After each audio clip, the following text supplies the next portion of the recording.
হ'ব লাগে ইয়াৰ কাৰণে পাৰ্লিয়ামেণ্টত 125th এমেণ্ডমেণ্ট प्रमोद बर' सारा गिथावना माखासे बाथ्रा फोरमायफैदों। हेमन्त बिश्व शर्माया बिटिसिआव फैयोब्ला डाइरेक्ट इभिक्सन खालामगोन आरो बिसिडिसिफोरखौ बोखारगोन बिनि सायाव बिबुंथि। लोगोसे जोंहा केबिनेट मिनिस्टारलाय बिथां इउजि ब्रह्म साराबो माखासे खेंफोरथि होफैदों बिएबा जेबो फेक्टर नङा गावसोरनि थाखाय। दा खोथाया जाहैबाय मा बुंदों बिथांमोना। फार्स्टआव केबिनेट मिनिस्टार इउजि ब्रह्म सार बिनि उनावहाय प्रमोद बर' सारनि बिबुंथि।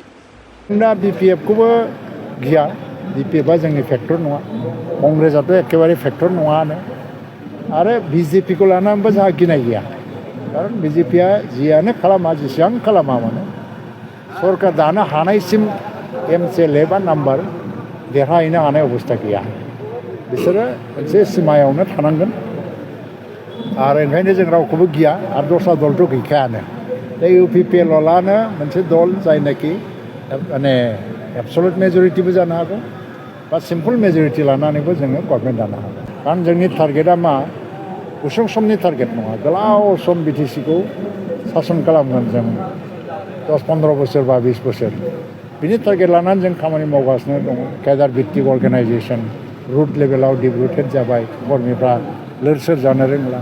बिपिएफआ खुनु कारनाव 7-6-7टानि बारा देरहानायनि माने परिबेस गैया आरो बिजेपिया गभर्नमेन्ट दानायनि खुनु परिबेस गैया बिटिसिखौ दखल खालामनायनि आरो कंग्रेसआथ' बाहाय अबस्थाबो गैखाया। दुलाराय बर' फरायसा आफाद थुनलाइ आफाद हारिमु आफाद गासै लोगो नांनानै आपिल खालामदों जोंथ' सबसमाय रेडिमोन खिन्थु दा बे समावनो हाग्रामाया जे केन्डिडेटखौ फोसावग्रोना होबाय बे मोनसे बिराद गुलाय गुजाय लाबोबाय दा बे फोसावबायबा जोंबो फोसावनांनोसै बेफोरखौ नायोबाथ' खौसे जानायनि इस्सा गैया नामा हाग्रामा महिलारि बिथाङा आरो बे माबा माबि खोथा बुंदों मादों बेफोरखौ नायजोबनानै आरो जोंबोथ' बारा गोबाव थानो हानाय नङा इउपिपिएल दलाबो केन्डिडेट फोसावनो खिन्थु जायोबा मोजां मोना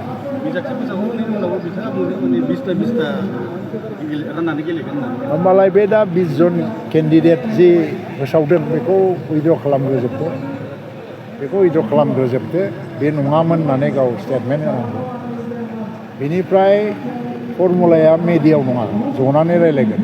प्रमोद बर'आ दा रुलिं पार्टि बेयोथ' अपोजिसनसो बेनाव 10टाल' एमसिएलए दंसै दा बिदि मोनसे फर्मुलाखौ कन्डिसन हिसाबै होनानै इउनिटिनि फारसे थांनो गोसो गैयैखौनो बे देखायबाय थादों।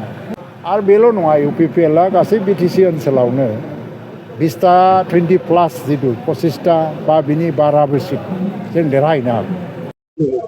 চাওক সেইটো পিছৰ কথাটো পিছতহে ক'ব আৰু পিছত চৰকাৰ বনোৱাৰ পিছত যিবিলাক সিদ্ধান্ত লোৱা হ'ব এইটো এতিয়াই ক'ব নোৱাৰে। আমি বিচাৰিছোঁ বড়োভূমি আৰু পুনৰ আমি জুই পুনৰ কিবা জাতি জনগোষ্ঠীৰ সংঘৰ্ষ তেনেকুৱা বেয়া পৰিৱেশবিলাক আমি আকৌ চাব নিবিচাৰোঁ।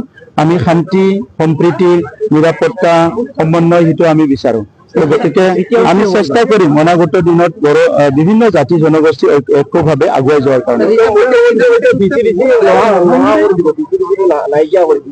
চাওক 6 শিডিউলত ভিচিডিচি থাকিবই ভিচিডিচিটো নাইকিয়া কৰিব নোৱাৰে।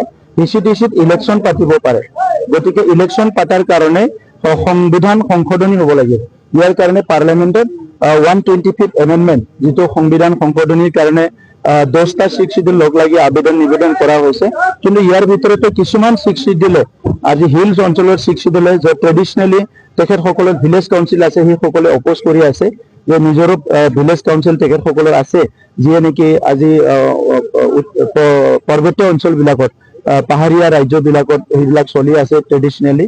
তো ইয়াৰ কাৰণে বহুত কঠিন হৈ আছে আমাৰ 125th এমেণ্ডমেণ্টটো হোৱা নাই আৰু এই 125th এমেণ্ডমেণ্টটো হ'লেহে ভিচিডিচি সংশোধনী হ'ব আদাৰৱাইজ এইটো এনেকুৱাই চলি থাকিব।